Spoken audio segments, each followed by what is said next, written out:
자, 우리가 뷰 안에서 구현한 함수를 한번 살펴보죠. 자, 사용자 요청이 들어옵니다. 그러면 그 요청을 장고가 받겠죠. 그리고 장고는 사용자의 요청과 관련된 여러 가지 정보들을 분석해서 여러분이 만든 create 함수를 장고가 호출하는 거예요.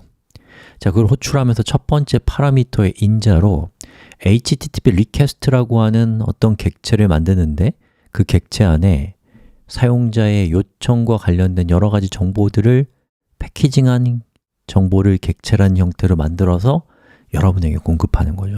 그럼 여러분은 저 리퀘스트를 분석해서 처리를 하는 코드를 작성을 하고 여기가 되겠죠. 그리고 HTTP response라고 하는 객체를 응답해 주면 그 정보가 장고에 의해서 사용자의 브라우저로 전송되게 되는 것입니다. 자, 검색 엔진에서 검색을 해보시면요, 장고 리퀘스트, 리퀘스트 앤 리스폰스 오브젝트라고 하는 이 문서가 있는데요. 자, 여기에 여러분에게 전달이 되는 HTTP 리퀘스트 오브젝트가 무엇인가, 또 어떤 기능이 있는가를 보여줍니다. 자, 이 중에서 우리가 필요한 것은 쭉 보니까 메소드네요. request.method를 통해서 사용자가 get 방식으로 접속했는지, 포스트 방식으로 접속했는지를 알 수 있다고 되어 있네요. 자, 이걸 한번 응용해 볼까요? 자, 우선 사용자의 리퀘스트가 get 방식인지 확인해 볼게요.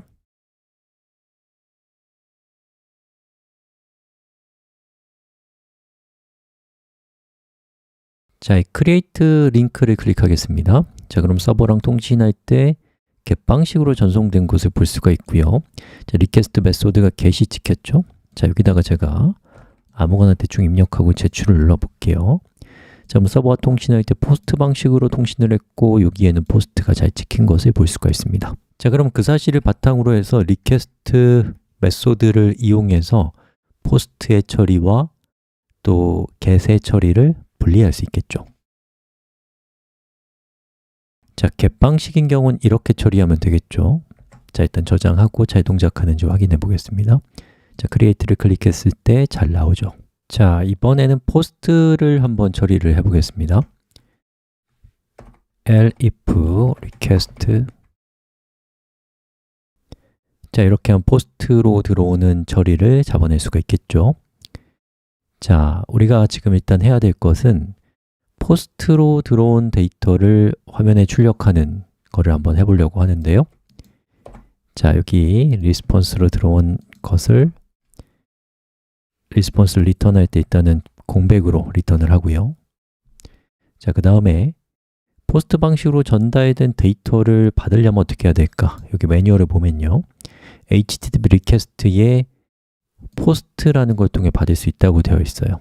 자, 한번 확인해 볼까요? 이건 필요 없으니까 지우고요. 자, 이 상태로 한번 데이터를 전송해 볼까요? A, B, 제출 했더니 데이터가 이렇게 들어옵니다. 자, 그렇다면 타이틀, 이 정보를 이런 코드를 통해서 우리가 클라이언트에서 넘어온 데이터를 사용할 수 있지 않을까요? 자, 다시 한번 제출해 보겠습니다. 제출했더니 A가 잘 출력됩니다. 자, 그럼 우리 서버로부터 들어온 이 데이터를 좀 이름을 붙여볼까요? 자, 그 다음에는 이 데이터를 이용해서 새로운 데이터를 만들겠습니다. 자, 그리고 이 new topic을 이 위쪽에 있는 토픽에다가 추가를 하는데요. 자, 그런데 지금 이 new topic은 id 값이 없는 상태예요. 어떻게 하면 좋을까요? 자, 여러 가지 방법이 있습니다만 저는 제일 쉬운 방법으로 갈게요. 자, 다음에 입력하는 데이터를 위한 next id라는 별도의 전역 변수를 하나 만들 겁니다. 4라고 했는데요. 왜요? 지금 있는 값은 마지막 값이 3이죠. 그럼 다음에 추가하는 값은 4라는 뜻인 거예요. 자, 이 next id를 사용을 할 건데요. 자, global next id 해서 next id를 글로벌로 선언했고요. 그리고 새로 만들어지는 이 게시글의 id는 next id 값이 되면 되겠죠. 자, 그리고 이 new topic을 기존의 topics의 append로 추가합니다. 자, 그리고 일단은 데이터가 잘 추가됐는지 확인하기 위해서 우리 new 템플릿을 자, HTML 템플릿을 여기에다가 갖다 놓고 여기에는 그냥 뭐 아무 값이나 이렇게 입력하고 한번 실행해 보겠습니다. 자, 백하고요. A, B 입력했고 제출을 넣어볼게요. 짜잔! 어때요?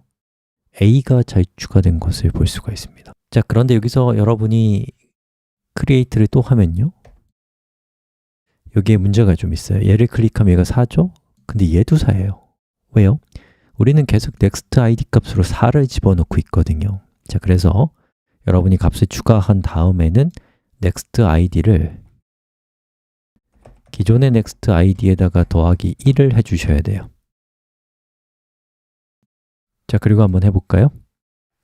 자, create A, A create B, B A를 클릭하면 4고 B를 클릭하면 5가 되죠. 자, 그러면 이제 우리가 최종적으로 뭘 해야 되냐면요, 자, 이 모든 작업을 끝내고 이렇게 의미 없는 정보를 화면에 출력하는 것이 아니라 서버가 웹브라우저한테 지금 생성한 글의 상세보기 페이지로 이동해, 리디렉트 해라고 시켜야 됩니다.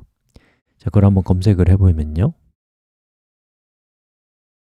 장고의 shortcut functions라는 곳에서 redirect라는 함수를 찾을 수가 있고요. 이 함수의 사용법은 이렇답니다. 자, 여기 요거 있는 걸 카피해서 여기다가 추가했습니다. 근데 shortcut가 위에 이미 있네요. 그럼 얘를 여기다 넣으면 되죠. 자, 그 다음에 여기 return 값을 http response가 아니라 redirect를 리턴합니다. 자, 이때 어떤 URL로 이동할 것인가를 지정을 하는데요.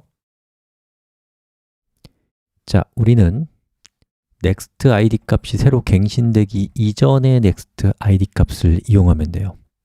자, URL은 read 슬래시 더하기 next id, 그리고 저 URL 값으로 리디렉트를 하는 거예요. 자, 잘 작동하는지 한번 볼까요? 자, create 하고 crud, 자, 그리고 제출 버튼을 누르면 에러가 났는데요, 이 에러가 난 이유는 얘 때문이네요. 문자열로 바꿔야겠네요. 자, 그럼 다시 한번 해볼게요. 제출 버튼을 누르면 보시는 것처럼 새로운 페이지가 생성이 되고 그 페이지의 고유한 id 값을 갖고 있는 페이지로 또 이동을 하고요. 제가 또 여기다가 abs, abs 이렇게 하고 제출을 하면 보시는 것처럼 새로운 글이 잘 추가되는 것을 볼 수 있습니다. 자, 이렇게 해서 create와 관련된 수업을 진행했는데요. 어렵죠? 이거 어려운 거 맞아요. 처음 하시는 분들은 되게 어렵게 느껴지는 게 정상입니다. 자, 여기까지 오신 거 축하드리고요. 박수!